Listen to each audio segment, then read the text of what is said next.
वसई विरार परिसरातील वाढत्या अंमली पदार्थांच्या विक्रीचा मुद्दा आता विधानसभेत गाजलाय।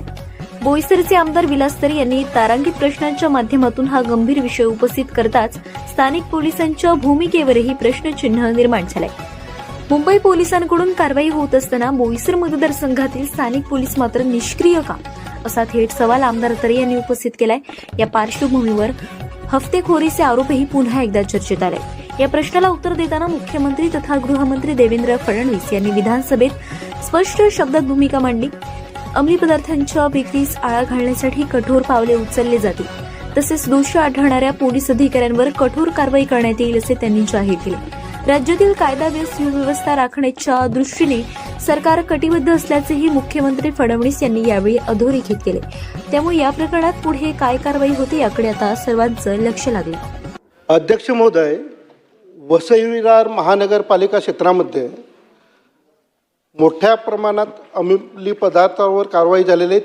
30 ठिकाणी धाडी पडलेल्या आहेत, 30 ठिकाणी कारवाई झालेली आहे। माझ्या मतदारसंघामध्ये पेल्हार पोलीस स्टेशन अंतर्गत बाजूला धक्केच्या अंतरावर 11 कोटीचा अंमली पदार्थाचा साठा जप्त केलेला आहे। मी मंत्री महोदयांना पत्र दिलं होतं आणि त्या पत्राच्या अनुषंगाने ही कारवाई झालेली होती। स्थानिक पोलीस स्टेशनला तक्रार त्यावेळेस मी केली होती तेव्हा साहेब तिथे कारवाई झाली नाही, परंतु मंत्री महोदयांना पत्र झाली आणि मुंबईच्या टीमने ती कारवाई साहेब केली।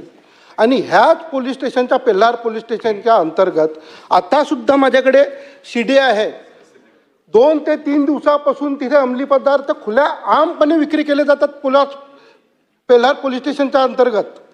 आणि याच्यावर कारवाई करण्याच्या संदर्भात मी मंत्री महोदयाने CD देणार आहे तिथे एक। आणि ज्या पोलीस स्टेशनच्या अंतर्गत हे अंमली पदार्थ जिथे जिथे विक्री होती त्या PI वर आपण कारवाई करणार का एक।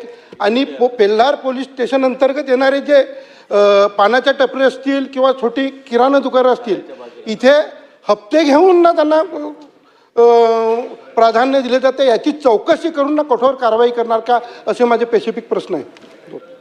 सन्माननीय सदस्यांनी जी माहिती या ठिकाणी दिलेली आहे ती खरी मानून त्यांनी पत्र दिल्यानंतर कारवाई झाली नसेल आणि मुंबई पोलिसांनी त्याच ठिकाणी कारवाई केली असेल तर याची चौकशी केली जाईल आणि याकरता जो कोणी जबाबदार अधिकारी असेल तो कुठल्याही लेवलचा असो त्याच्यावर कारवाई केली जाईल।